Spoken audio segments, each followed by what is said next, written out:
யாரைத்தான் நம்புவதோ பேதை நெஞ்சம் அம்மம்மா பூமியிலே.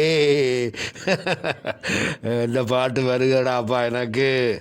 வணக்கம், கந்தப்பு ஐயா வந்துட்டேர். ஓகே, இன்றைக்கும் ஒரு நல்ல சங்கதி வடிவா கேளுங்கோ. அனுர அலையை விடவும் பெரிய அனகொண்டா அலை வந்தாலும் வீட்டு கட்சிக்காரரை திருத்தவே இயலாது போல தான் கிடக்குது. எலெக்ஷன் அமளியில் அமர்ந்து கிடந்த உட்கட்சி கோள்பாடுகள் திரும்பவும் தொடங்கிட்டு தான்.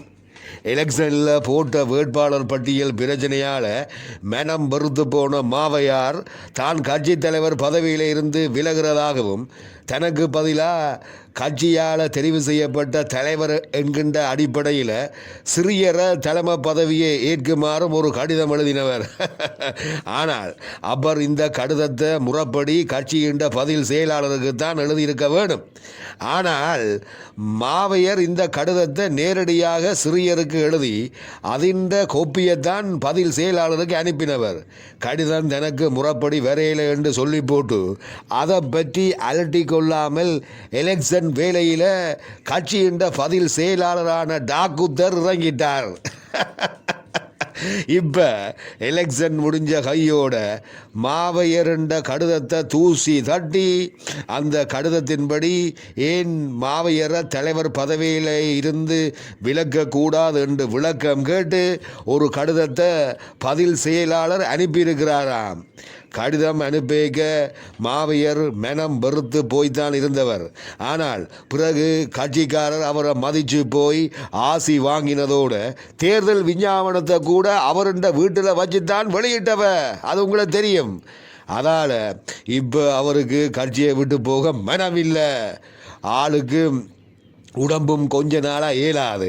அதால் தலைவர் பதவியில் இருந்து விலகிறதா தான் கடிதம் அனுப்பியதையே மறந்து போயிருந்த மாவையருக்கு இடி விழுந்த மாதிரி இப்படி ஒரு விளக்க கடிதம் வந்ததால் என்ன செய்கிறதுன்னு தெரியாமல் ஏங்கி போயிருக்கிறார். அநேகமாக அந்த பதவி விலகல் கடிதத்தை வாபஸ் வாங்குற மாதிரி இன்னொரு கடிதம் அனுப்பினால்தான் அவருடைய தலைமை பதவி தப்பும்.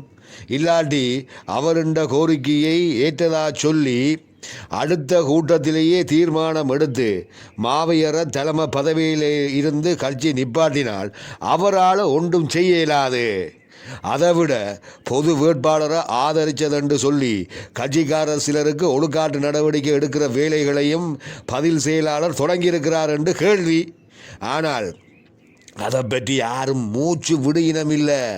அநேகமாக அதுக்கும் ஒரு மன்னிப்பு கடிதம் அனுப்பாட்டி அவையில் ஜாப்பின்படி நடவடிக்கை எடுப்போம் என்று கட்சியின் சில முக்கியமான புள்ளிகள் தங்களுக்கு நெருக்கமானவைகளுக்கு சொல்லி இருக்கணுமாம். இப்படி தலைவர் பிரச்சனை ஒழுக்காட்டு விஷயம் என்று வீட்டு கட்சி இன்னும் கொஞ்ச நாளைக்கு அல்லாட போகுது. அதை விட தலைவர் பதவி மட்டுமில்லை, செயலாளர் பதவிக்கும் புது ஆட்கள் வரப்போயினமாம். அதுக்கும் திரை மறைவில் சிலர் காய் நகர்த்தி கொண்டிருக்கிறமாம். அப்படி அடுத்த செயலாளராக ஆர் வரப்போறார், தன்ற பதவியை விட்டுத்தர டாக்குத்தர் என்னென்று ஓமண்டவர் எல்லாத்துக்கும் இப்போதான் விட சொல்ல போர்ணமோ தெரியல. அதைத்தான் இன்றைக்கு நான் வரைக்கல. யாரைத்தான் நம்புவதோ பேதை நெஞ்சம் என்ற பாட்டோட வந்து நாடாப்பா.